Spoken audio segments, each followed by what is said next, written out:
So hello students, welcome back to your own channel Vedantu NEET English. This is Basavaraj Sir, your biology master students. Welcome.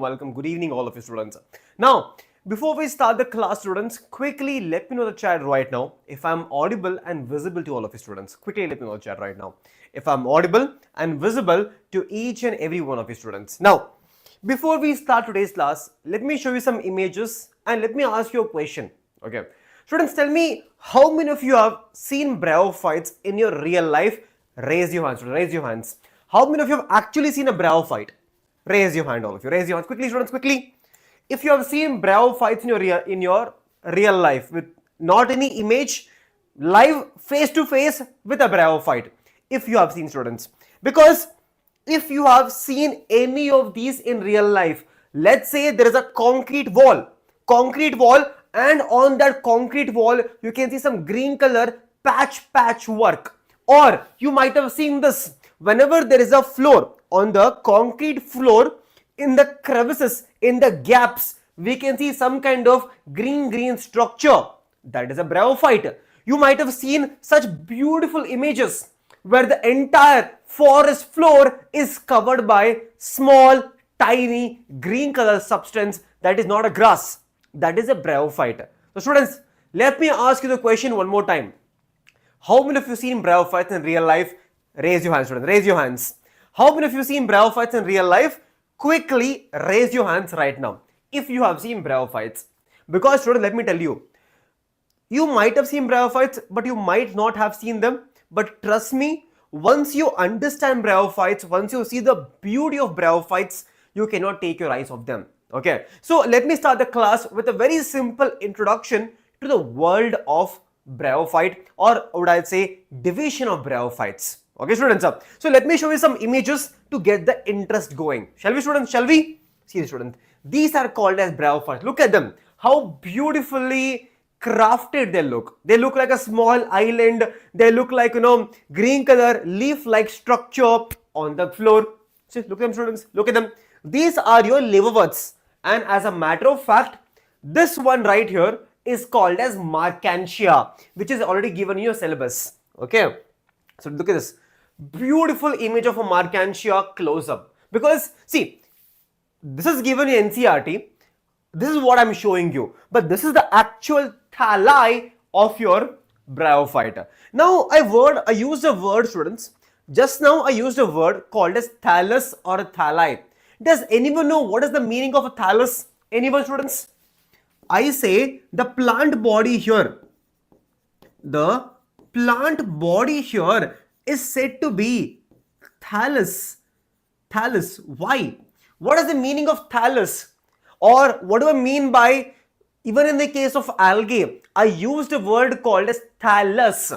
Students, the meaning of thallus is nothing but, the meaning of thallus is that there is no true roots, there is no true stem, or no true leaves.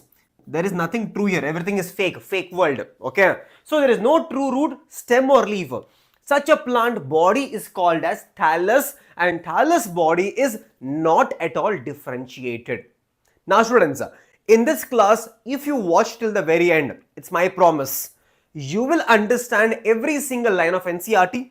And as a matter of fact, I'll make you solve PYQs from all the way from 2009, 2015 till now. Every single PYQ of Bryophyte. And at the same time, I'm going to make sure you read word by word of NCERT and understand in today's class only. Because after today's class, I guarantee you any student who wants to understand Bryophytes will know it after watching my lecture. Students, with that being said, shall we start today's class, students? Shall we start, all of you? All of you quickly run and get a water bottle, because it's obviously enough. We require water. Bryophytes require water, but different purposes. But yeah. Okay, students. With that being said, I also drank some water.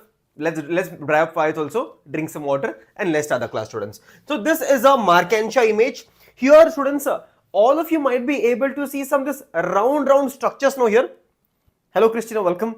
What do you think these are? They look like some small cup-like structure. These are technically called as Jamaica cup. They're called as what, students? Jamaica cup, which are a type of asexual reproduction, which we will learn eventually. We will learn. Okay. Now, students, I'll show you one more image. Students, have you seen this image in NCERT? All of you, have you seen this image in NCERT? You might have. So let me show you a better image of this version right now. Better image. See the students, look at them. Here, doesn't it look like a flamingo with a long neck here? Here, this entire thing is one plant. See, there are multiple plants here, but this long structure and this green color part, both are of a same plant. This is called as gametophyte. This is called as sporophyte. Now, if you do not know what is gametophyte, what is sporophyte, do not worry at all. Because in today's class, I'll teach you what is a sporophyte, what is a gametophyte in today's class. Students, if that being said, all of you, this is called as hormones. It is not in a syllabus. These are called as sphagnum. Again, students, look at them. Look at beautiful images. NCERT, real image. So, with that being said, if you are ready, time to lock in. All of you, time to lock in, students. All of you ready for lock in? Yes? Shall we start?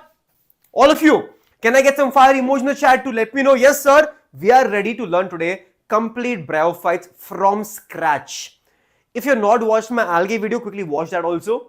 And before we go further, if you are logged in, quickly smash your like button right now, students. Quickly smash your like button because we are starting right now with Bryophyte. Let's go, students. Let's go. Now, the first thing which you need to understand here is, students, algae were said to be aquatic in nature. It could be marine or it could be fresh water.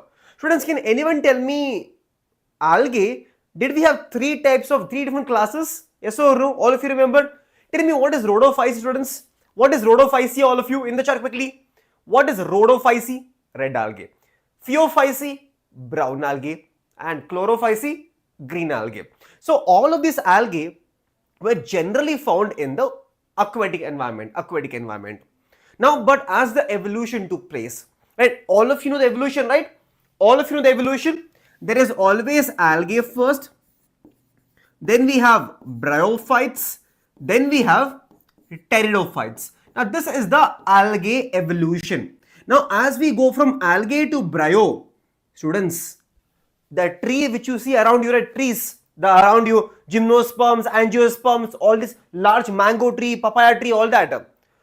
All that tree is possible because of this bryophyte took a next step in evolution. These bryophytes were technically the first land plants. It is an ancestor to all the plants around you. It could be any tree. The first land plants were bryophytes. First land plants were the bryophytes. So, now what made them choose the land? Why would they move out of water into the land? What was the requirement? There are two main reasons, students. All of you tell me, where do you find more nutrition? Do you find more nutrition in the soil or in the water? All of you in the chat, tell me. All of you. Omega 3 milta? Yes, we do get omega 3. Omega 3 mostly from fishes. I'll get a little less. Right? Tell me, students. Where do you find more number of nutrition? More nutrition is generally found where? In the land. So land is more welcoming. Okay. Now, apart from the students, let's say one algae is present in depths of ocean and there is no sunlight there. If there is no sunlight in the depths of ocean, disadvantage, bro. It is a disadvantage. So algae is like, time to wake up. Algae is like, I can't deal with this anything. I'm like, I want to move on in life. I will go to land right now. So algae decided to evolve. Algae decided to evolve to the land right now. And that gave birth, students, because of the insufficient sunlight, nutrition depletion, land was more nutrient rich at the point. So it is very welcoming. But finally, bryophytes came into existence. But there was a small setback. There was a small disadvantage. Now, when bryophytes came to the earth is like, I will not allow you. You are like a new stranger to me. Now, all of you tell me, imagine you get transferred to one more school. Imagine you get transferred to one more school. It is difficult in the starting, right, to make new friends, to make sure you get adjusted to every single one of you. Let's say you are in Tamil Nadu right now, or in Andhra Pradesh, or in Karnataka or somewhere. Now suddenly I'm taking you out of your school and I'm sending you school in Gujarat now. It happened to me. Okay, from Gujarat I came here, right? So isn't going to be difficult to adjust to the new language, adjust to the new different types of food, adjust to different type of people? Yes, it will. So Bryophytes also had to adjust themselves. Now you will ask me, sir, how did they adjust themselves? Now first thing is, students, adjustment happened how? Adjustment happened by the cuticle. Students, the first adjustment was development of cuticle. So we can see cuticle. Plants underwent adaptation. Bryophytes had to adapt themselves to survive in the new environment. So cuticle was developed. Now apart from cuticle, students, apart from cuticle, there is something called as jacketed sex organs. See, sex organs are important, very, very important. So why not protect them? So there was a protection for sex organs right now. Sex organs got a separate layer around them and it is multicellular in nature. Okay, so jacketed sex organs here. Okay, students. So those were the adaptations, and after all of these adaptations, right? After all these adaptations, we got the Bryophytes. Okay, so we got the Bryophytes, students. Now, algae is already covered. Students, tomorrow do you want to take a class? Tomorrow? Do you want a class tomorrow? Tomorrow we'll finish both of these topics. Okay? Tomorrow we'll finish both of them, students. Tomorrow we'll finish both of them. Okay? Now, students, now let's talk about Bryophytes. Now, what is the meaning of Bryophyte or Bryophyta? Now, students, understand, Bryo means moss. Bryo means moss. Phyta means plant. It is a plant which looks like moss, technically speaking. Plant which looks like a moss. Bryophyta. Now, students, now there is a special name for them. Does anyone know, students, what do we call? All of you? Students, what do you call, what is the special name of this Bryophytes? No? It is called as something reptiles of plant kingdom. It is called as aves of plant kingdom. Or is it called as mammals of plant kingdom? Or, students, it is called as amphibians of plant kingdom. Students, what is it, students? What is it? So Bryophytes are called as amphibians of plant kingdom.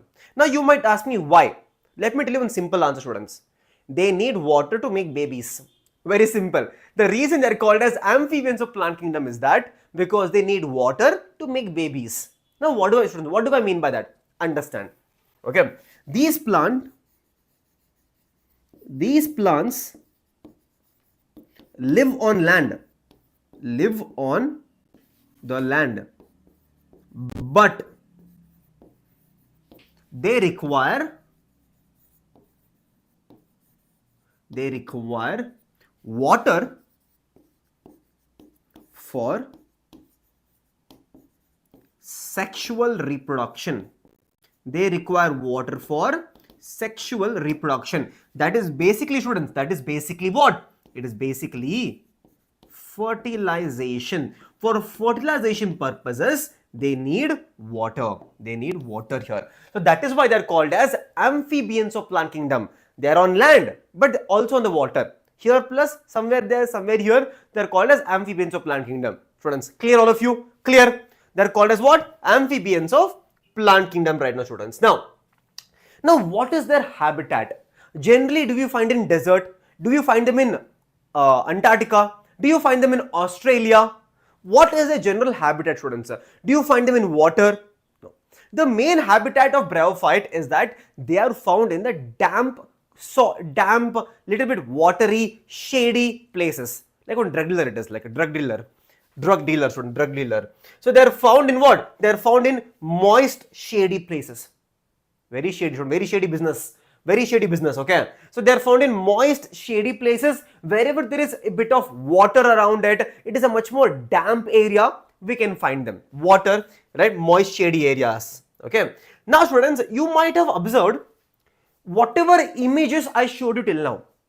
Whatever images I showed you till now, did you find Bryophytes to be very tall plants? All of you. Whatever images I showed you till now, did you see Bryophyte was 6 feet tall, 7 feet tall, 8 feet tall? No.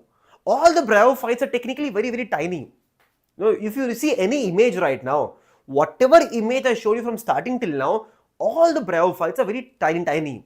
You know, why are they tiny, students? Can anyone tell me? Why are they so tiny? Why is it favorable to be tiny for them? What is an advantage? Yes, Being tiny is advantage here. Do you know why? Okay, I'll give you a small clue. I'll give you a very, very small clue. Let's say they need to transport water.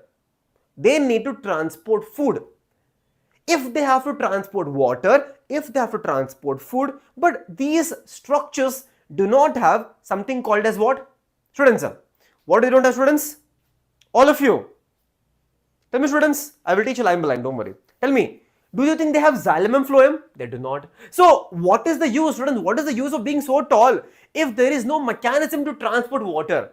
Waste and waste, no? Imagine being so tall plant, but there is no water coming to the top floor. Imagine you make a 6 feet 7 floors, but there is no pipe connection only. Students, imagine you make 7-floor house, but there is no water connection, there is no trackies, there is no vessels. Then waste, no, complete waste. Exactly. So these plants are very smart. They know they do not have xylem, they do not have phloem, they do not have vascular tissues are absent here. So they are very tiny, students. They are very tiny, that's why. Okay, so it's good to be tiny here in this case. So students, all tiny people in the life, it's good to be tiny sometimes. Okay, students, any doubt till now, students? Any doubt till now?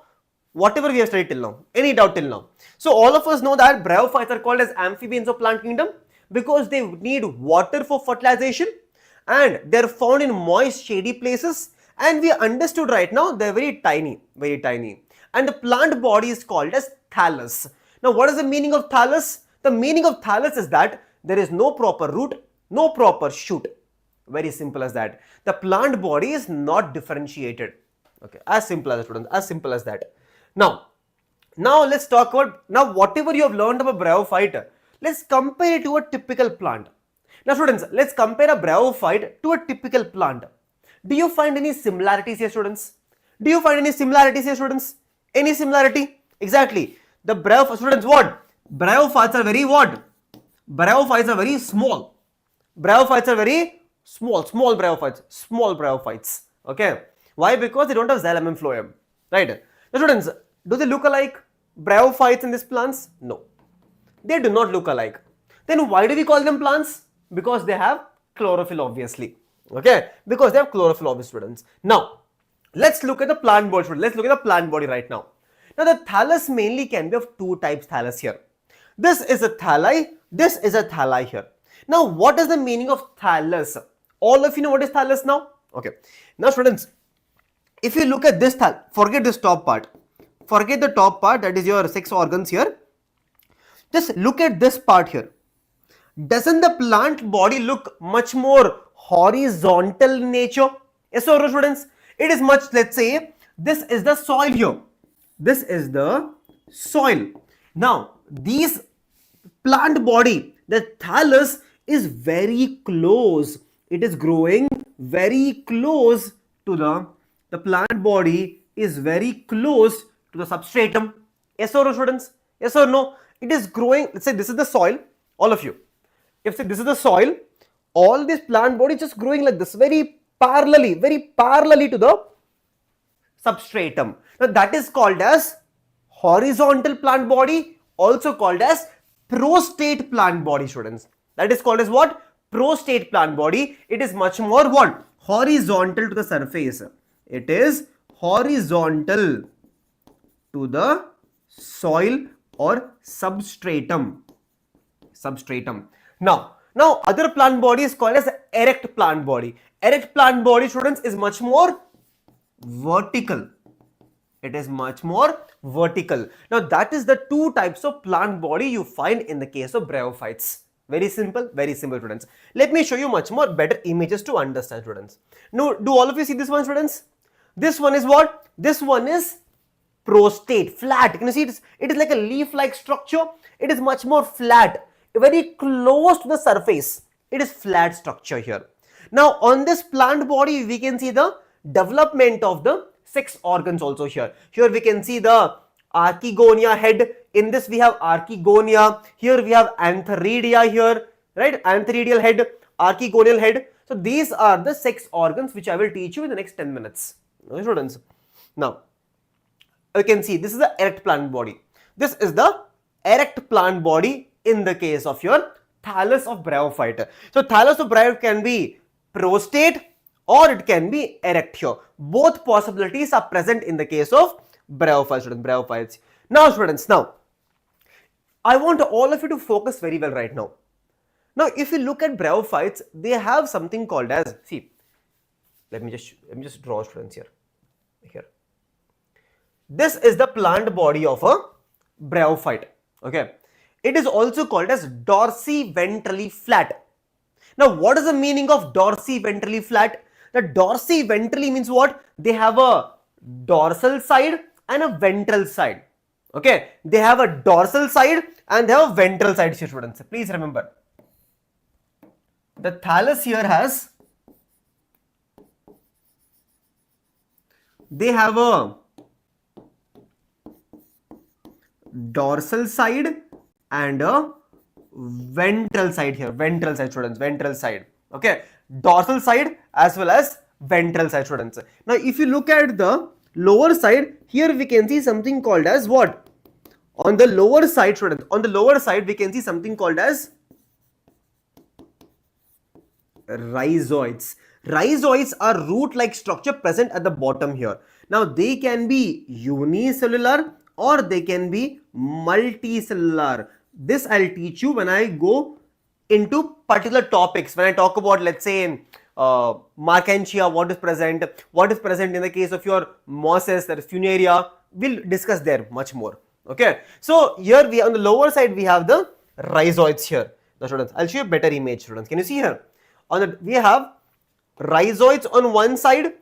On the upper side we can see find scales also, scales. These scales are like your round structures present on the entire body. Okay, so there are scales and rhizoids on the thallus. Okay, rhizoids are your root-like structure. Scales are mainly for protection from the top, students. Okay, students, any doubt till now? Students, any doubt till now? We are talking only about the thalli of a bryophyte. This also is called as the thallus of bryophyte. Here we have a gametophyte, here we have sporophyte. Now students, before we go further, let me give you a small insight on what is a gametophyte and what is a sporophyte. Okay, now I want all of you to understand there is something called as dominant plant body. There is something called as dominant plant body. Now what is the meaning of dominant plant body? The plants generally have two phases in their life. They have a gametophyte, they have a sporophyte. Now whatever, it could be gametophyte or sporophyte, on whichever side they spend most of their time in their entire life cycle, that becomes dominant. Let's say I am an algae, most of the time I am a gametophyte. So my plant body, dominant plant body is, in the case of algae, in the case of bryo, pterido, gymno and angio. Students, understand here, in the case of algae and bryophytes, the dominant plant body is called as what? Gametophyte. Because most of the time in their life cycle they spend as gametophyte. Now from pteridophytes onwards, pteridophytes, gymnosperms, angiosperms, their main plant body is what, students? Main plant body is, in the case we have sporophyte. Dominant plant body is whatever time they spend most of the time in the life cycle, right? There is a life cycle.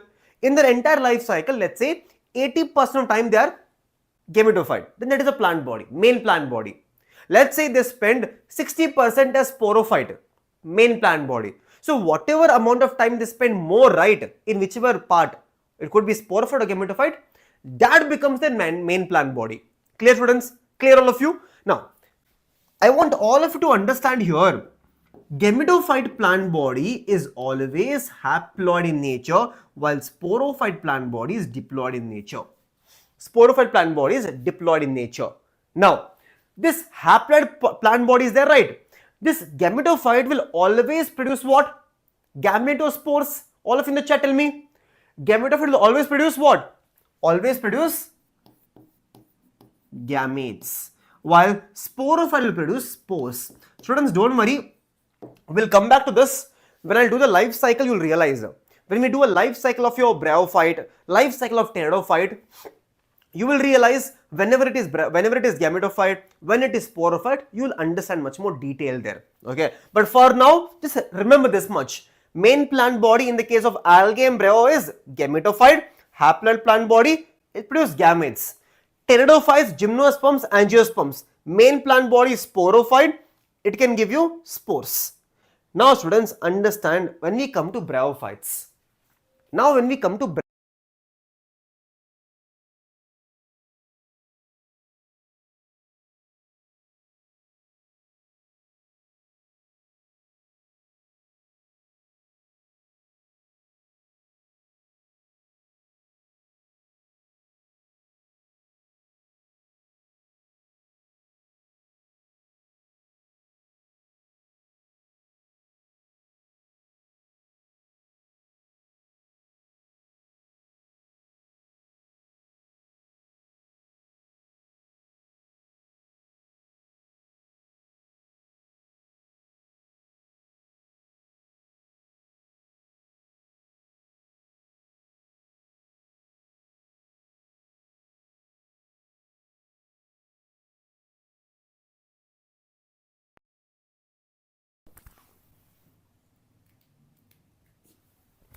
students, audible now?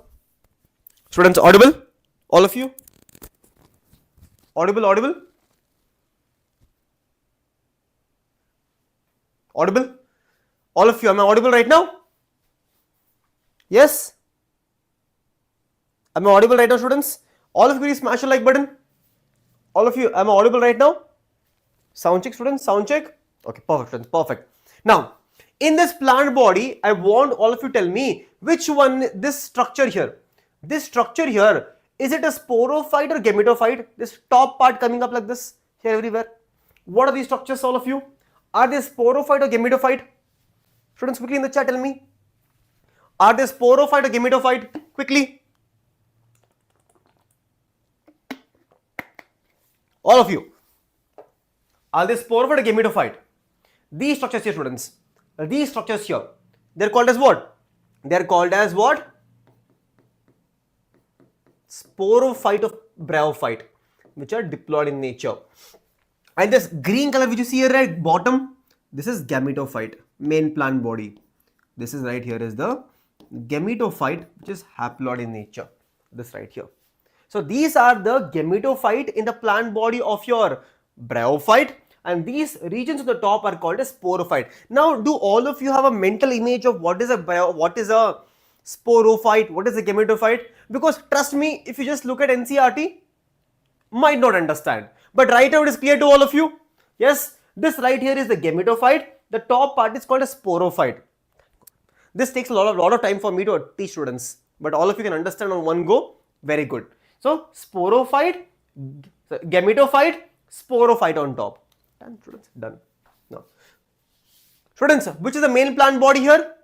Which is the main plant body, students, here? Main plant body. The main plant body is always, in the case of bryophytes, main plant body. Okay. Now, students, now we spoke about habitat. We learned that it has rhizoids and scales. Yes or no? It has rhizoids and scales, right? Rhizoids and scales. Also we have scales, rhizoids we have. Then we learned about the structure. It is a thallus structure. Now we talk about sex organs, students. Now we talk about sex organs here. Okay. Now here's a quick confusion to all of you. Many students have this confusion, but you should not have it from today onwards. Okay. Now all of you students, let me show you the NCERT image. All of you. In NCERT, the highlight is given to archegoniophore and antheridiophore. But are they the sex organs, students? Is antheridiophore and archegoniophore the sex organs here? No, students, no. Archegoniophore and antheridiophore are not the sex organs. They are nothing but just a stalk. They are nothing but just a stalk. I'll give you a perspective, students. I'll give you a perspective. Let's see here, I have a leaf here. I have a leaf here, students. Now this leaf This is the main photosynthetic organ. Yes or no? All of you. The lamina or the blade is called as the photosynthetic organ here. Now this leaf has a stalk, students, here. Yes or no? This stalk is called as what? This stalk is called as petiole. Petiole. Now just like this petiole, where a leaf has a stalk like petiole, this sex organs on the top have a stalk. The stalk is called as archegoniophore for the female and theridophore for the male. So these are the stalks. They are not the sex organs. Is that clear to all of you, students? Is that clear to all of you? What is the stalk and what is the sex organs there? Now students, let me introduce you to the sex organs right now. Now male sex organ is called as antheridia and the female sex organ is called as archegonia, students. Here, these are the proper image of under microscopic images here, students. See, here all of you can notice very clearly, right? Antheridia here. These are called as antheridia structures here.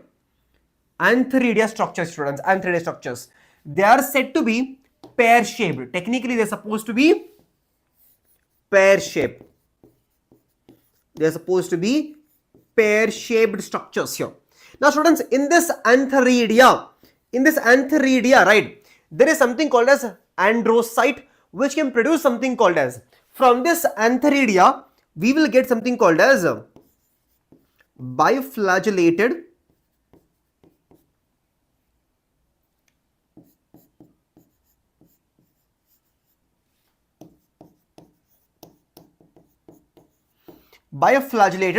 anthrozoids from this antheridia. Now from this archegonia, students, from this archegonia, we will get something called as the egg. And this is much more a flask shaped structure. Archegonia is a flask shaped structure here. Students, can you see here? This is a single egg cell here. Single egg cell present here. Single egg cell present here right now. Okay. Students? Clear, students? All of you clear? Let me repeat, students. Let me repeat for all of you. See, students, understand this archegoniophore and antheridiophore are just the stalk. They are just the stalk here. They are not the sex organs at all. They are not the sex organs. The sex organs are present on top of here. Let me show you a better image, students. Let me show you a better image.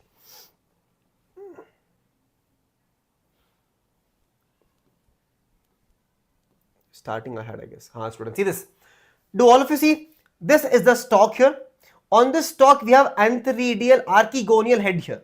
In this head region, here we have archegonia here. Archegonia is the female sex organ.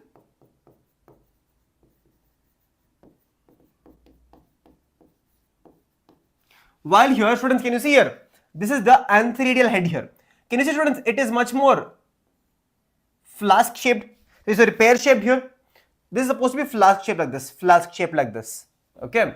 Now here we have the antheridia, which is the male sex organ. So female sex organ is called as archegonia. It has a archegoniophore. Male sex organ is called as antheridia. It has antheridiophore is the stalk here, students. Antheridiophore is the stalk. Students, is that clear to all of you? All of you, is that clear to all of you? Yes or no? So if I go back to this image right now, here we have archegonia. On top here we have this archegoniophore, archegonia on top. Antheridiophore is the stalk. On top of this we have antheridia here. Antheridia will produce what, students? Antheridia will produce biflagellated anthrozoids. These antheridia will produce what? Antheridia will produce biflagellated anthrozoids. These are produced by the antheridia here. Students, can all of you see here? This has a stalk here, students. Can you see? This antheridia has a stalk here, stalk. Can you see? It is a long stalk here. This stalk is called as antheridiophore. The stalk is called as what? Antheridiophore. The stalk is called as antheridiophore. Here, this also has a stalk, archegoniophore. Students, see this. Now, antheridium, the male sex organ here. Now, this male sex organ, antheridia, will produce something called as biflagellated anthrozoids here. Now, can you see all of you, students? This is antheridium.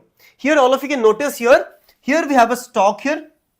Stalk is called as what? All of you, what is stalk called as? Antheridiophore is the stalk. Now here inside we have androcyte mother cell. This will give rise to the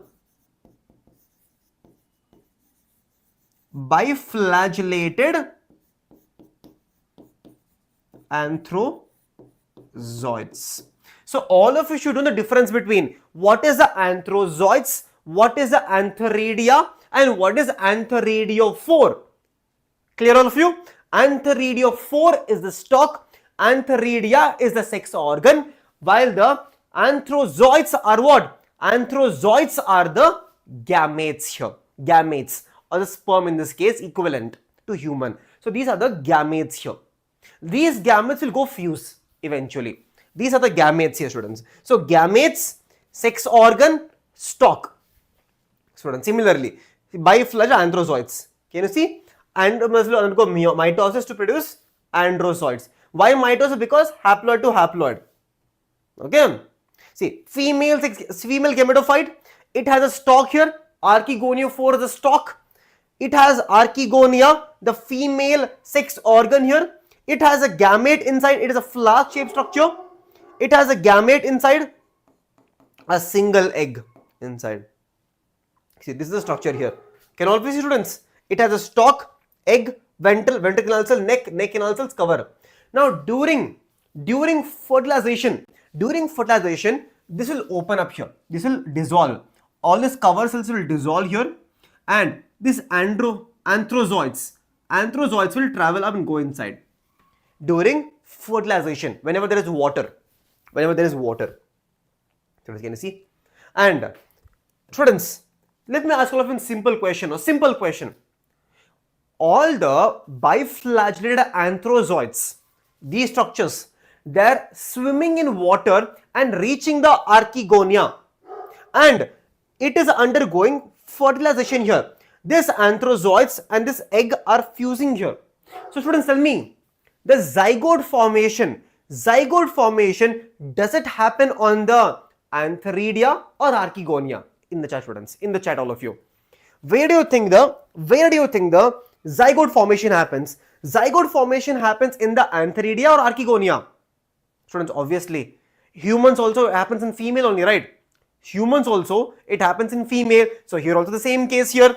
So this zygote formation happens in the archegonia itself. Archegonia here. Archegonia. Okay, students, archegonia done. And students, this zygote will develop into embryo. Embryo will develop into sporophyte. What? Yes. This embryo will develop into sporophyte. This I will teach you in the life cycle. In the life cycle, students. In the life cycle. Can you see? We have male gametophyte, female gametophyte, archegonia, antheridia, anthrozoids. They swim in water and they go here. See, this is how they swim. This is how they swim in the water. Let's say here we have male one here. Here female is there. From here, anthrozoids are produced. They will swim in water and they will reach here and eventually reach this point here, and they will undergo fertilization there. They will undergo fertilization there. Okay, fertilization. Now, students, this is how it happens. Fertilization happens here, students. See, neck canal cells disintegrate, release of the mucilage. Mucilage absorbs water, swells, cover cells move apart. All these cover cells are moving apart here. Chemical mucilage attract the anthrozoids towards the egg. Now anthrozoids will move towards the egg now, and fertilization happens. Anthrozoids, egg, zygote develops into embryo. Very basic rule, very basic rule. Okay. Now students, here after that embryo is there, right? Embryo will develop into sporophyte. Always remember. Now this I'll teach you in life cycle to get a better understanding there. All of you, embryo is diploid, sporophyte is diploid. That's why I told you in the starting. Diploid is maintained here. Okay. The sporophyte is diploid here. This is diploid nature. This is gametophyte in the bottom, sporophyte on top. Dependent on gametophyte because it doesn't have chlorophyll. This doesn't have chlorophyll, except a few exceptions are there. Right? It doesn't have chlorophyll. Diploid nature. It will produce spores. Obviously, sporophyte will produce spores eventually. Okay, students. Now, In your NCERT, we have three types of, in your syllabus or in general, we have three types of bryophytes: hepatic opsida, that is your liverworts; bryopsida, that is mosses; and the other one is your hornworts, students. Hornworts. Hornworts is called as anthrotopsida. Hornworts is called as anthrotopsida, but not there for you. So just learn liverworts and mosses, and you're good to go, students. Now for this, I have a table for all of you. You can see the table and do the comparison easily, students. Comparison easily. Okay, students. Now these are called as your mosses, which I've been showing you from that time. These are called as liverworts. Now, before we start the differences, before we start the liverworts and mosses, just have a look at the differences. Is it clear to all of you, students? Is the difference clear to all of you? Yes or no? All of you. It is clear to all of you? Right now, clear to all of you? Yes or no? Clear?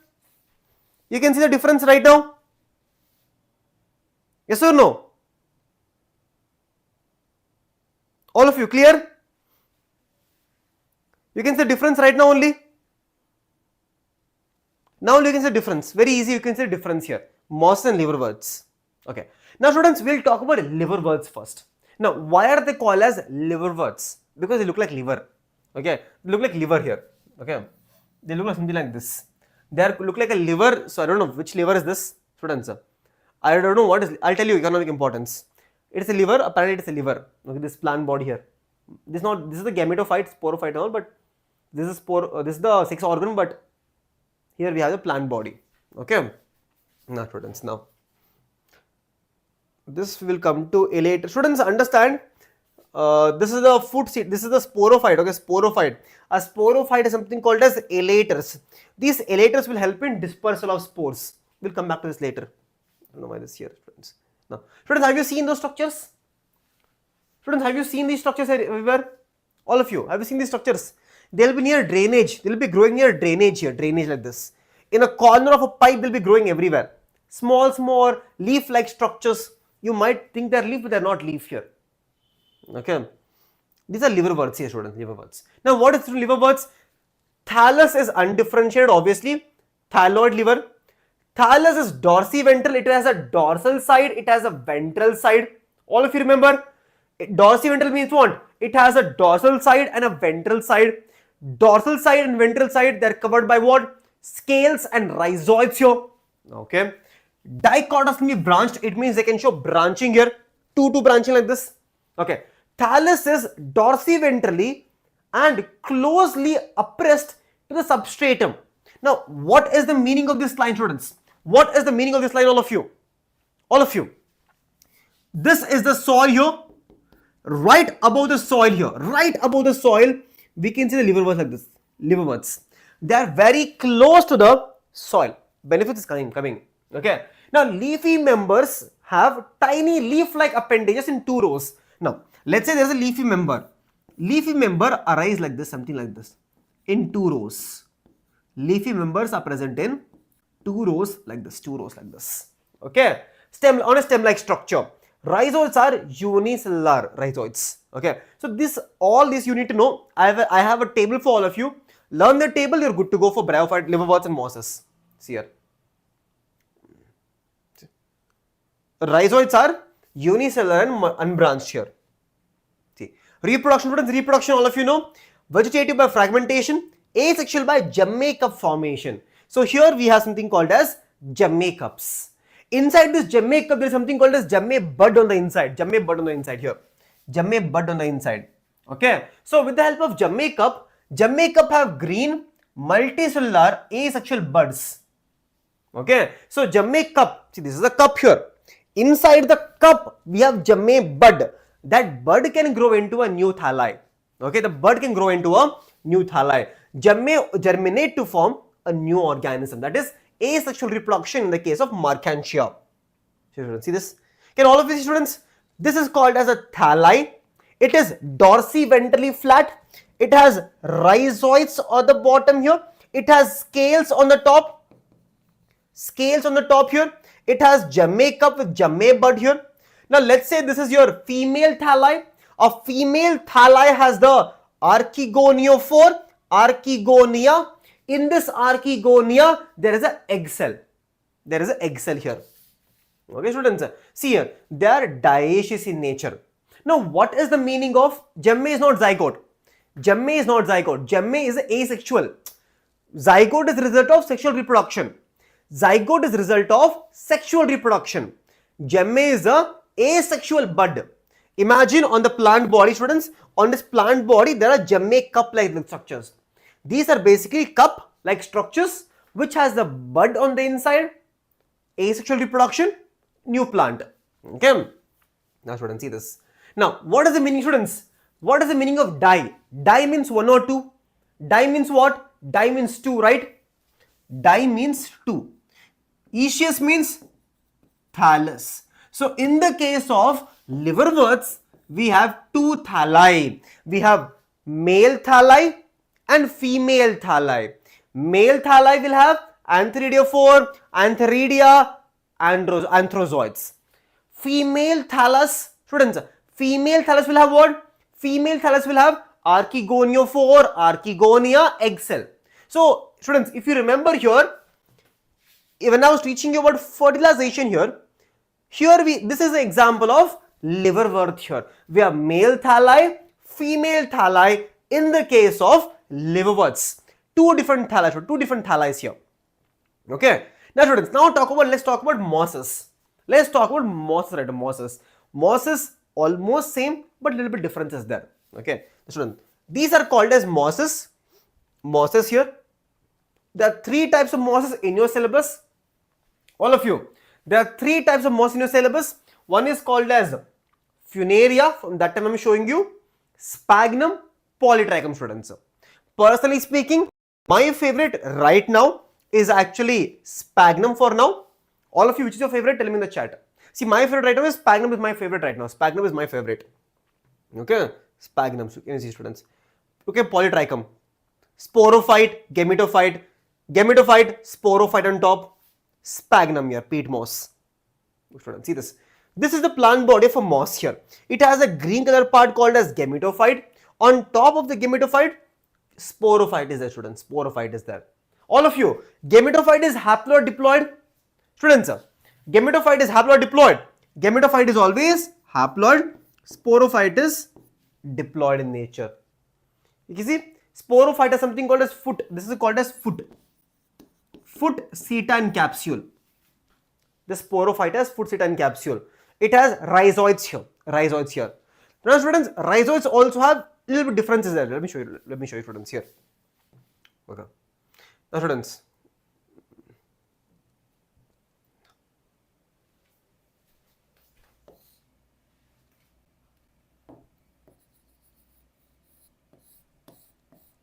sporophyte will form spores, all of you know that.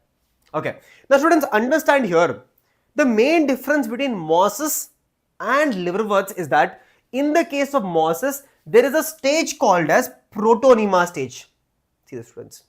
It is actually a stage, it is a stage before gametophyte formation. Before the actual gametophyte, before the actual gametophyte formation, there is a small stage here called as protonema. It's also called as juvenile gametophyte, because this is a stage, it's like for kindergarten stage. This person will become bigger later on. So juvenile gametophyte becomes proper gametophyte later on. Okay, so protonema is found in the case of your structure here. Rhizoids are multicellular and branched here. Leaves are arranged spirally like this. Spirally leaves are arranged. Okay, students? No. Buds can be found here also. Mosses are monoecious. Now, what is the meaning of monoecious? Mono means what, students? Mono means 1 or 2. Mono means 1. Yes or no? Mono means 1. Escheus means thallus. So, there is only 1 thallus in the case of mosses here. In the same thalli, antheridia, archegonia, both male, female sex organs are present in same thalli here, same thalli. Okay. Now, all of you will be like, sir, too much information, difficult to remember. Yes or no, students? Too much information. Like, where do we have rhizoids? Where do we have unicellular? Where do we have multicellular? What do you find? Where do you find protonema? Difficult to remember? Yes or no? So, for that, I have a solution. Students, here is a solution here. All of you. Here is a direct solution for all your problems. All of you, see this. Bryophytes are called as, they are part of liverworts, mosses. Liverworts, part of your Hepaticopsida. Mosses, Bryopsida. Thyroid or leafly, dorsiventrally flat. Students, remember, dorsiventrally flat, closely appraisal substratum here.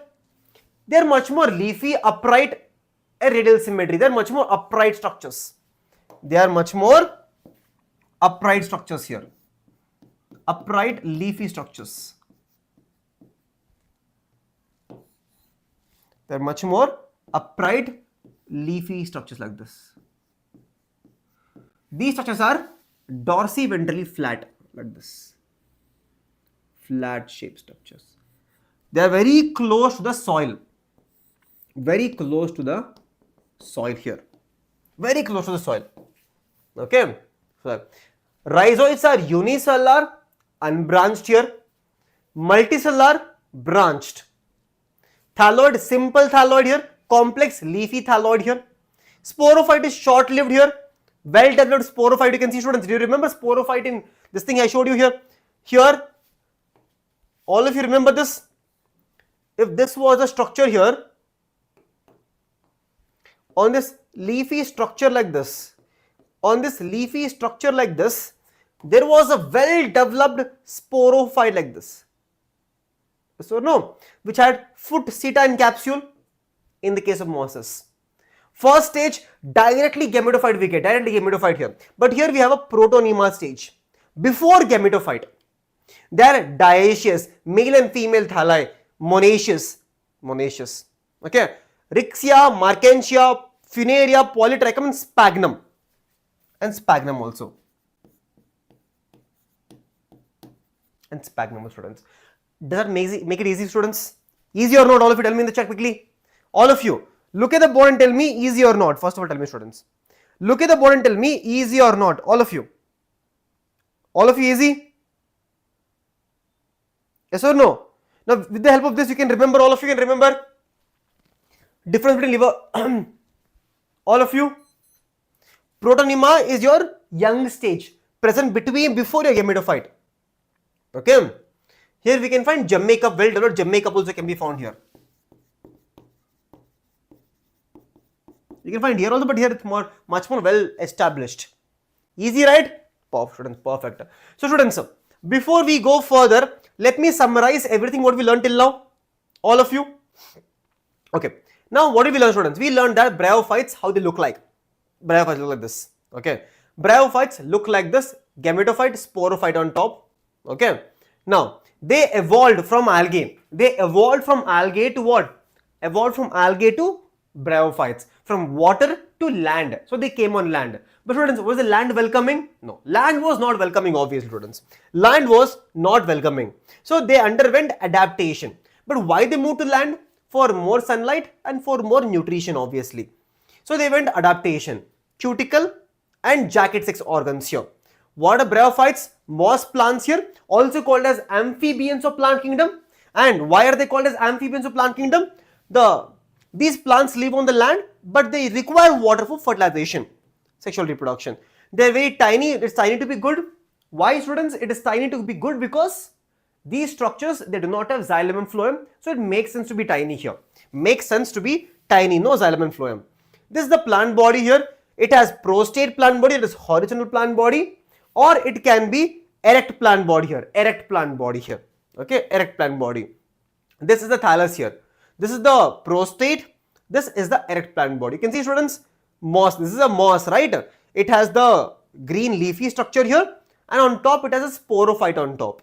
Sporophyte on top, students. Here it is dorsiventral. It has rhizoids on the bottom, scales on the top here. Scales on the top. Okay. Main plant body is your gametophyte in both algae and bryophyte, and rest is sporophyte here. Now, the sex organs are Antheridia, Archegonia are the sex organs here. The stalk is called as Archegoniophore or Antheridiophore are the stalks. Students here. Now, from this Antheridia, we get biflagellated anthrozoids. Biflagellated anthrozoids. Students, here's the other example of your Antheridia here, students. Antheridia. Now this is the plant body where we can see zygote formation. This zygote generally develops into sporophyte with the help of mitosis, obviously. Students, remember this. I'll come back to this slide, okay? I will come back to this slide. Remember, it is diploid. It is also diploid here. Okay? It has foot, seta and capsule. I'll show you this one, students. I'll show you this one once again. Okay? Fertilization happens with the help of water. Sporophyte is diploid. Liverworts. Students, in the case of liverworts generally, in the case of liverworts, right? Especially in the case of Markantia. In the case of Markantia, it has something called as, in the sporophyte, foot, seta, capsule. In this capsule, there are spores. It's a sporophyte, has spores. It also has something called as elaters in Markantia. Markantia has elaters which help in spores dispersal, to spread the spores basically, to spread the spores everywhere. A spore dispersal. Elaters help in that. This is your liverworts. Liverworts. Mosses, Polytrichum, Funaria, Sphagnum. Here we have a protonema stage before the actual gametophyte. Protonema stage here. Protonema stage. See, this protonema stage will develop into this gametophyte. This green leafy thing you see, right? Develop into the gametophyte here. Here is a clean difference, students. Here is a clean difference. Liverworts and mosses. Okay, students. Now, if there is no doubt, shall we go to the next topic? The main topic today. Shall we go to life cycle, right, students? Shall we go life cycle? So, we have life cycle left. We have NCERT word by word left. And we have PYQs left. So, after this life cycle, I'll teach you the economic importance. After economic importance, I'll teach you the NCERT line by line. And then we'll finish off with some PYQs. Good old PYQs from this topic. Shall we start, students? Shall we start life cycle now? All of you. See, in my class, we go as detailed as possible. So, it takes time. I can finish all this in 30 minutes and go away, but you will not understand, right? So, students, detailed version. Now, students, now all of you remember, yes or no? All of you remember that life cycle of bryophytes, liverworts are dioecious. Students, if they are dioecious, how many thalli do they have? One thalli or two thalli? All of you write this in your book right now itself, because trust me, notes will become late and later on you'll forget it. So write in your book with me right now. All of you watching the lecture with me right now itself. Okay, students. Here we have a thalli here. Okay, we have two different thalli here.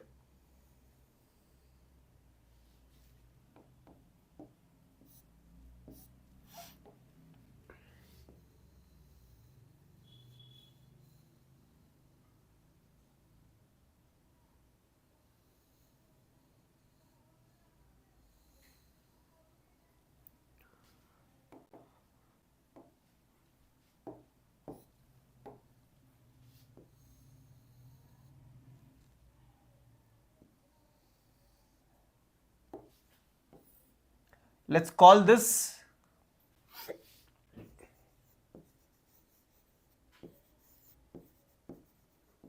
male gametophyte, which is obviously haploid in nature. This is female gametophyte.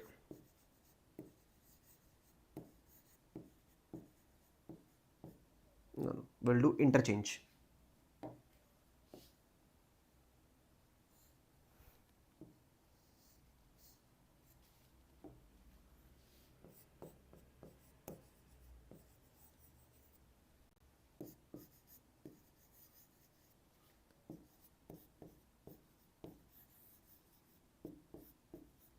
Okay, now students, on this female gametophyte, what do we have? We have a stalk here. On this stalk, there is a flask shaped structure here. Yes or no? Flask shaped structure here. Now in here we have the stalk.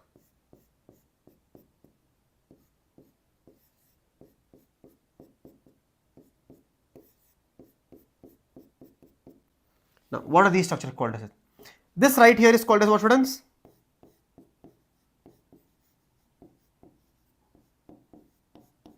antheridium or antheridia.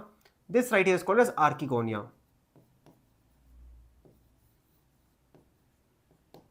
or archegonium. Okay. Now students, from here what do we get? Here we have a central egg here.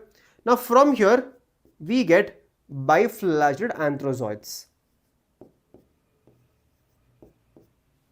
These are called as what?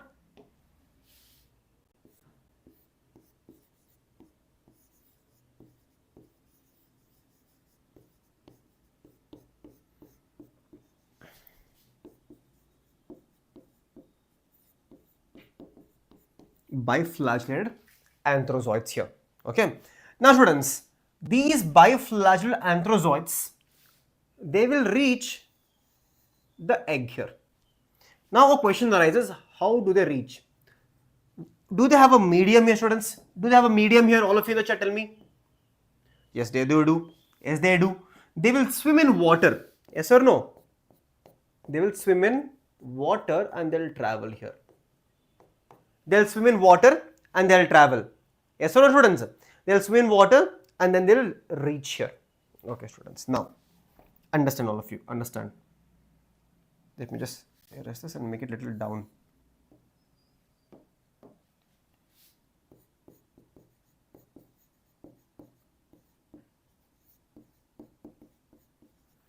Okay. Now, students, now.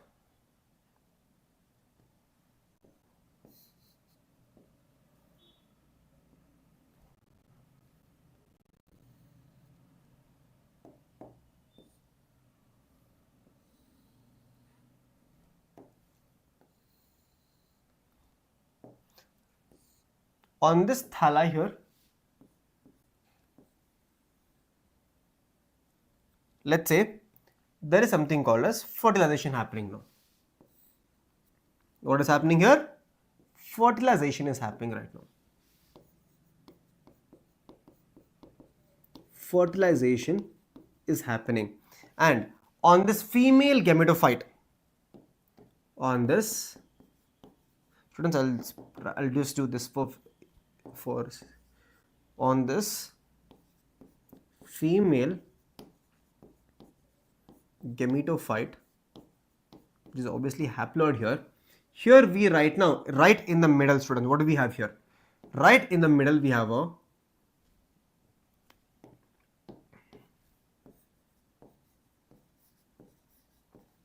zygote, which is diploid, right, students? Zygote is a diploid structure. Okay. Now, students, is that a diploid structure right now?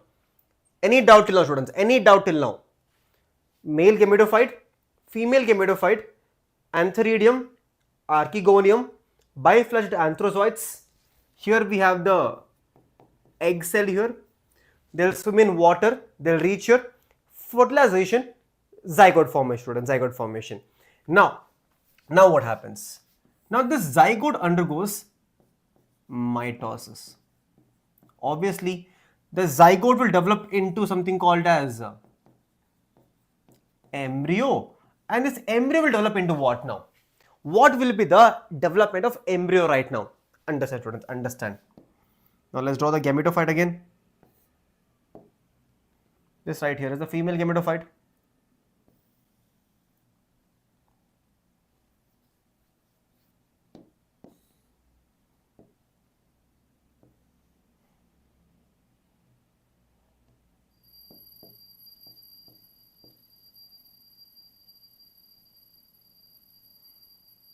Now, this zygote on the inside, right?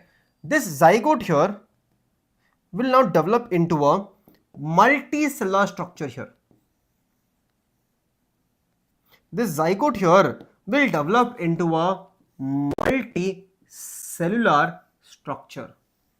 Anyone? The zygote or this embryo, right? What is this structure here?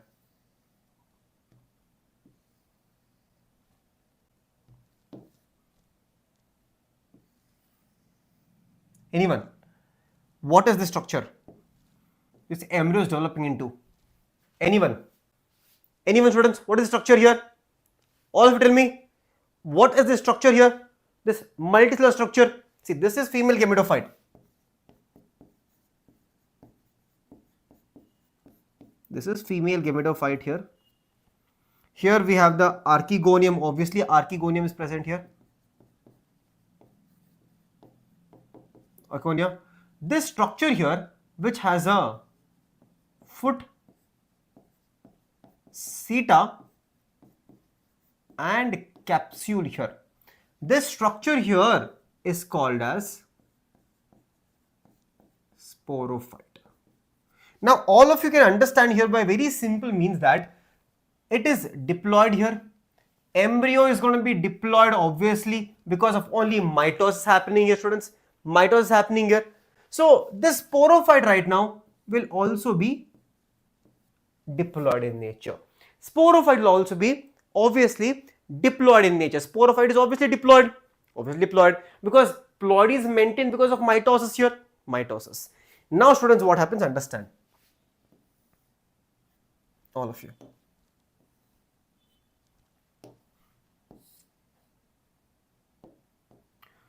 Here we have the same female gametophyte.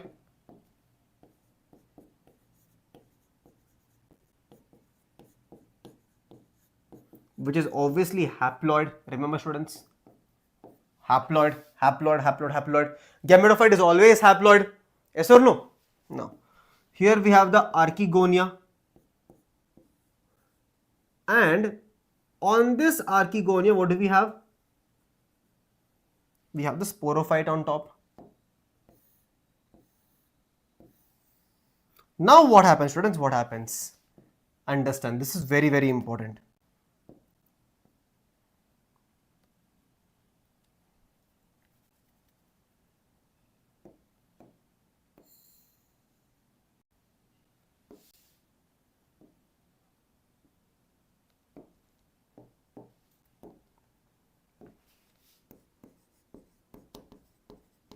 Meiosis takes place inside capsule of sporophyte. Meiosis takes place inside the capsule of the sporophyte here. Now, this sporophyte here, which is obviously diploid, here it undergoes spore formation.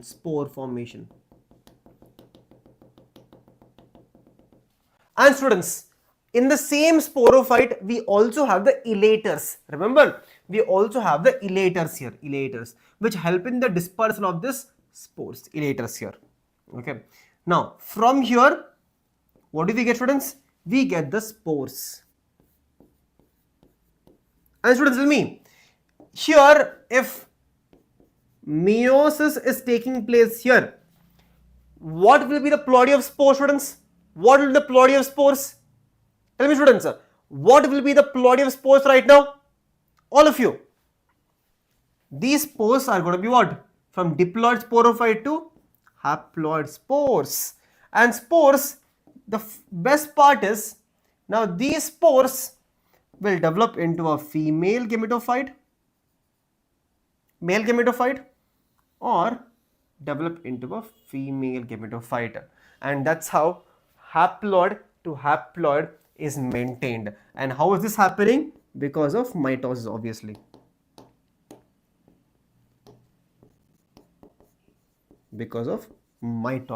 Students. And there we go, students. There we go. The entire life cycle, students. There we go. Entire life cycle is completed, students. Crazy, no, students? Just try to imagine. I'll give you a summary, students. Understand, it's very, very beautiful. And you will get these notes on the Telegram, Basavaraj Sir Biology, and also Vedantu NEET English Telegram channel. You'll get these notes. You can download from there, draw it yourself, and enjoy these notes. Okay, see this. Male gametophyte, female gametophyte, archegonia, antheridia. Let me just draw this thing around them because difficult to distinguish them. Antheridia and archegonia right here. Yes or no, students? Here we have egg cell. Here we have biphylloanthrozoids. They'll swim in water and they'll reach here. Fertilization, We get zygote. Zygote develops into embryo. Embryo develops into the sporophyte. Sporophyte is obviously diploid in nature, students. Sporophyte is obviously diploid in nature. This sporophyte is diploid in nature here. Sporophyte is diploid in nature. Okay, a sporophyte has something called as food setae capsule. It is dependent. Students, can you see? Sporophyte is which color? Students, sporophyte is which color? Sporophyte is not green. So sporophyte is dependent on the gametophyte. This sporophyte here is completely dependent on this gametophyte here for nutrition purposes. So this is completely dependency is present here. Dependency is present here, students. Completely dependent here. I'm going to not write here, but draw this for your reference point of view if they ask you a question from here. Okay. Now that is the present on the gametophyte. Students, see this. Now this gametophyte here, on this gametophyte, sporophyte is developing. What happens now? Meiosis takes place inside the capsule of the sporophyte, and because of the meiosis, we get spores eventually, students. Spores eventually, and these spores will develop into the male and female gametophyte.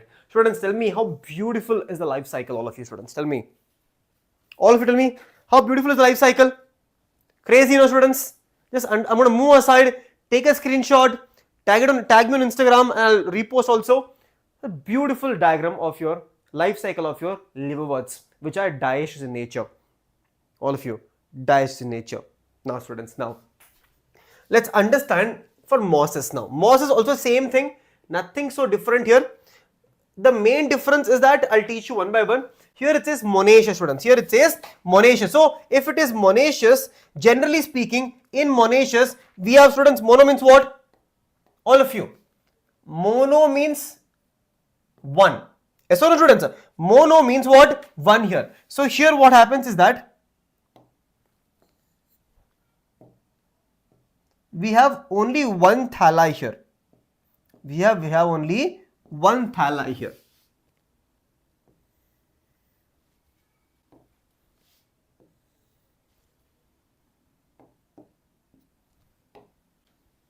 We have a single thalli here. On this single thalli, we can see the leafy structures here.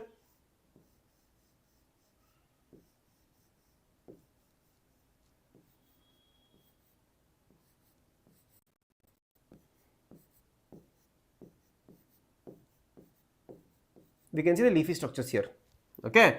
Now, on this leafy structures, there can be some type of branching also can be seen here.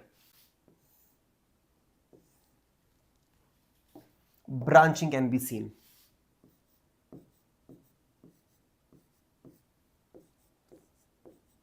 Small type of branching can be seen here, students. Okay. Now this right here is called as the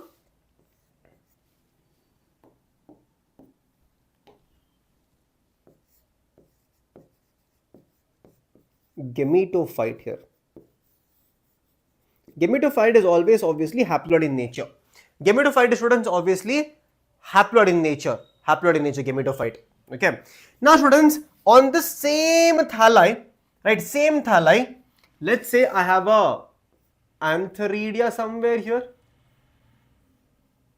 antheridia, and let's say somewhere here I have the archegonia. On the same thalli, we have antheridia and archegonia because monoecious, one mono, one thalli. So we have antheridia and archegonia, students. Antheridia and archegonia. Okay. Now, students, now all of you understand. Now here, from here, what do we have? We have biflagellated anthrozoids production here. Biflagellated anthrozoids production. Biflagellated anthrozoids. And here, what do you have, students? Here we have one egg cell here.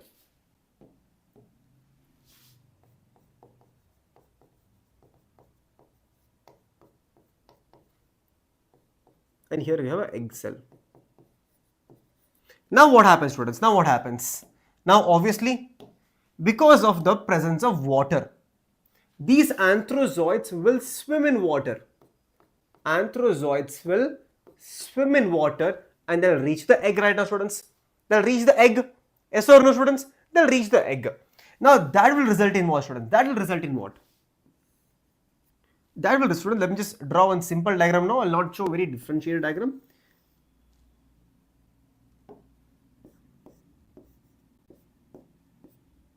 I'm going to draw only one stalk, students, here for all of your reference. Now, students, what do we have here? All of you. In this archegonia, what do we have inside, students? After fertilization, what do we have here in this archegonia?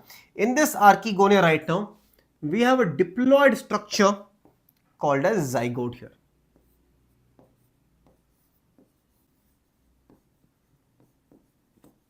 And this again is still the female, not female, just the gametophyte now. Just the gametophyte. We can't tell male or female now, right? Just the gametophyte.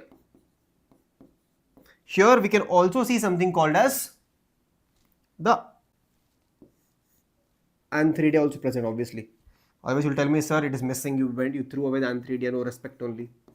Okay. Now, students, this zygote will develop into embryo, and eventually, students, this embryo, because of mitosis, this embryo right now, because of mitosis, eventually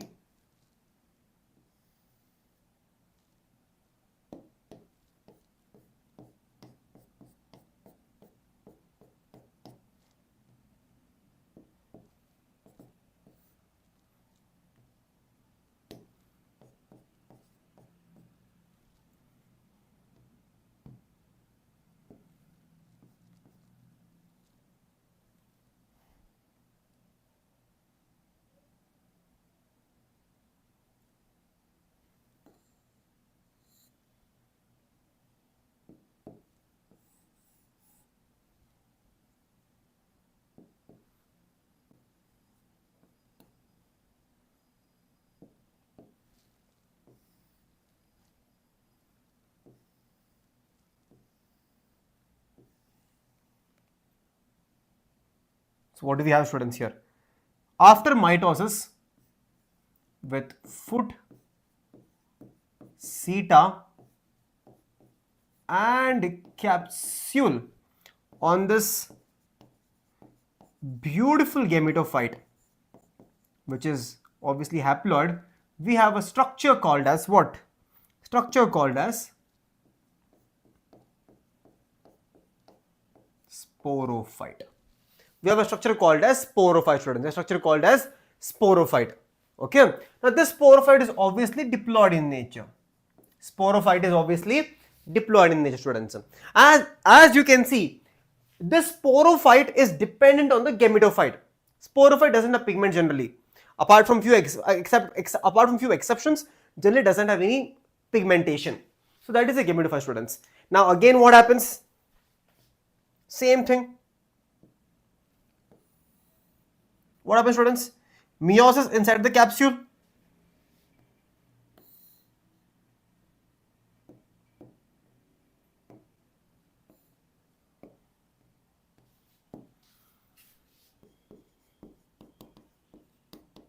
Meiosis inside the capsule of sporophyte. Now let's just draw this final diagram here. So what do we have here, students? Here we have the plant body here.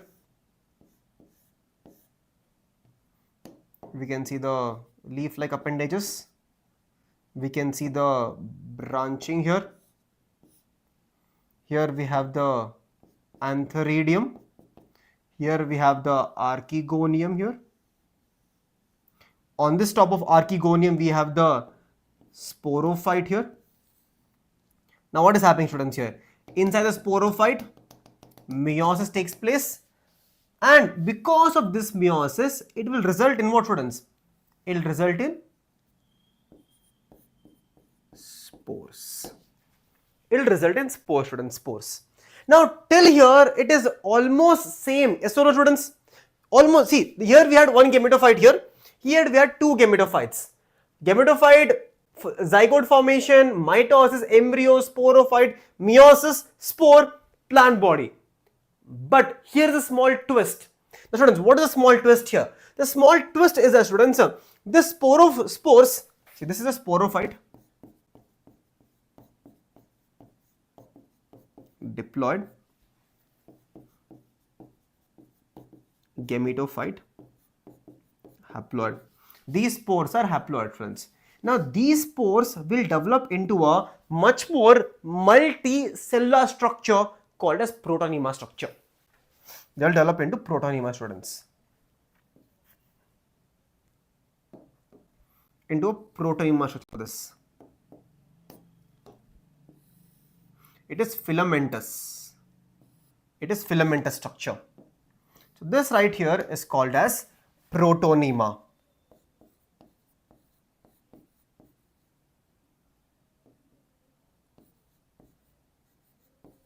Okay, this is called as protonema, and this is haploid in nature. Protonema is haploid in nature, students, haploid in nature. It is said to be free living. Obviously, students, it is free living, right? Because green color, free living. It is filamentous.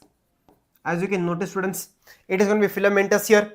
It is obviously green color also, free living, green color, filamentous structure. Yes, filamentous green, free living structure, protonema, students.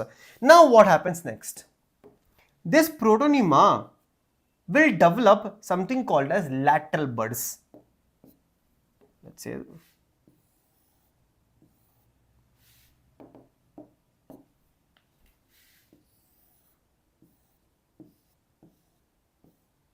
these protonema will develop something called as lateral buds.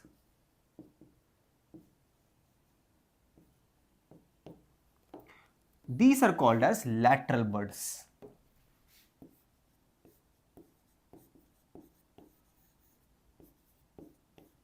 These lateral buds will develop into the gametophyte.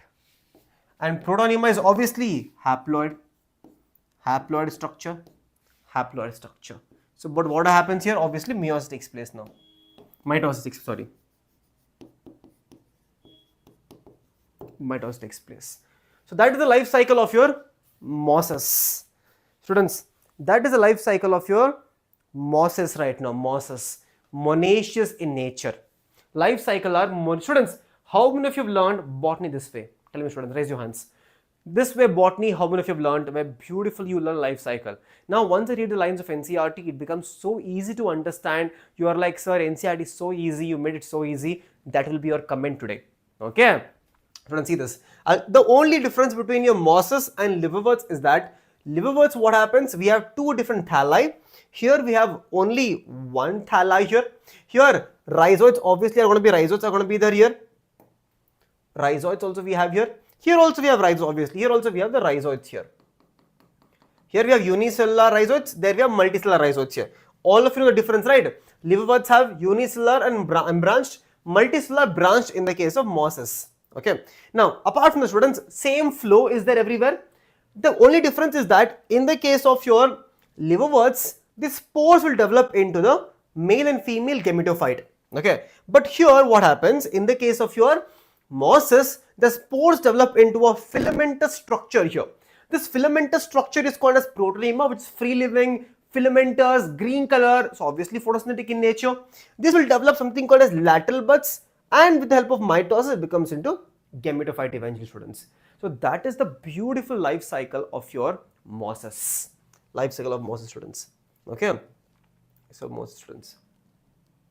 Now, economic importance, all of you know, students. Death and decay of mosses leads to soil formation. They help in soil formation, prevent soil erosion by reducing the impact of the rain because they're present on the ground everywhere. So if the heavy rain comes, they'll protect the entire soil. Used as herbaceous for animals here. Used as packaging material, that is peat moss. Used as a packaging material, peat moss, students here. Peat moss. And they're also part of your timeline. So we can see exposed rock, lichens and mosses. So in the xerarch, right, xerarch succession on a barren rock, in xerarch succession, they are part of your ecological development here. Lichens and mosses, they help in soil formation also. That is also economic importance. Peat moss, all of you know peat moss, students. Peat moss is obtained from sphagnum. Peat is formed in the soil due to the partial decomposition of vegetative material. It is used in gardening. It is used everywhere to hold water, basically, students, hold water. Okay. Now, students, see this question here. First of all, students, see this question. Okay. Now, this is a life cycle of a bryophyte. Life cycle of a bryophyte, students. This right here is a NEET 2025 question. Now, once you get such questions, you will panic. So, like, how do I solve these questions? So, when you get such beautifully easy questions, all you need to do is remember my life cycles. Remember my life cycles like this. Remember my life cycles. So, if you remember life cycles, it is very easy actually, students. Very, very easy. Okay. Now, first what happens? Do we have fusion of anthrozoids with the egg in the starting only? No. Attachment of gametophyte to the substratum? Yes. Gametophyte is attached to substratum. Okay, let's take it as 1 for now. Now, reduction division to produce haploid spores. Spore formation happens later on, students. Okay. Now, after what do you have, students? After formation of sporophyte generally does not happen. Now, release of anthrozoids into water? Yes or no? So, this gametophyte will release anthrozoids. Now, when they fuse together, they'll fuse with the egg here. They'll fuse with the egg nicely. They'll fuse with the egg. Now, once they fuse with the egg, what do we get? We get the zygote after that. We get zygote. Now, there is no zygote here, but zygote develops, students, what? Zygote will develop into the sporophyte here. Sporophyte. And then this sporophyte will give what? Sporophyte will give you spores. Will give you spores. Easy. The first stage in gametophyte in the life cycle of moss is called as protonema stage. Obviously, there is something called as protonema stage that develops into a gametophyte. Protonema develops directly from the spores produced in the capsule. Yes, obviously. Yes or no? This protonema develops from the spores directly, and it is the first stage in the life cycle of your mosses. Before gametophyte, we have protonema. Protonema develops into gametophyte. It develops from the spores directly, and these spores are produced inside the capsule. Inside the capsule, students. Gemme are present in the liverworts generally, students. Generally liverworts. Archegoniophore is present in the case of your Marchantia. Archegoniophore is a stalk. It is a stalk. So, spore dispersal in some liverworts is aided by, students, elaters. Elaters help in spores dispersal. Spore dispersal. This is a NEET 2007 question. Elaters. Okay. Now, student, next question. The unique feature of bryophyte compared to other green plant is that they produce spores, but that is also other plants are producing spores. They lack vascular tissues, obviously they lack, but that is not a common thing. They lack roots, no. Their sporophyte is attached to gametophyte, yes. Sporophyte is present on the gametophyte.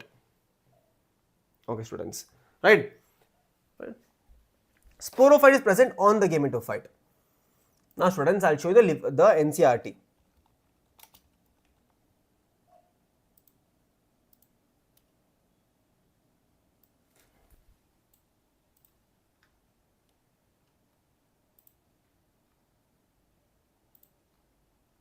Students, see this? Bryophytes include various mosses and liverworts that are found commonly in the moist shady area. So, moist shady area is what, students? What is elater? Elater is a structure. Remember, I showed you a diagram before. Remember this diagram here I showed you?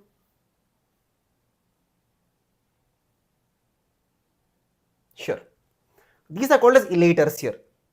Along with in the sporophyte, food, seed and capsule, there are spores inside sporophyte. Along with spores, there are elaters which help in spore dispersal. Okay. This is the habitat here. Okay. Students, you can see gametophyte, sporophyte on top, food, seed and capsule. Okay. That is your funaria, sphagnum, peat moss. See, students, see this. Bryophytes are also called as amphibians of plant kingdom. They're also called as what? Amphibians of plant kingdom, because these plants live in soil but also depend on water for their sexual reproduction. They occur in damp, humid, shade localities. Important role in plant succession and bare rock. I told you, in xerarch succession, they play a very important role. The important role in xerarch succession.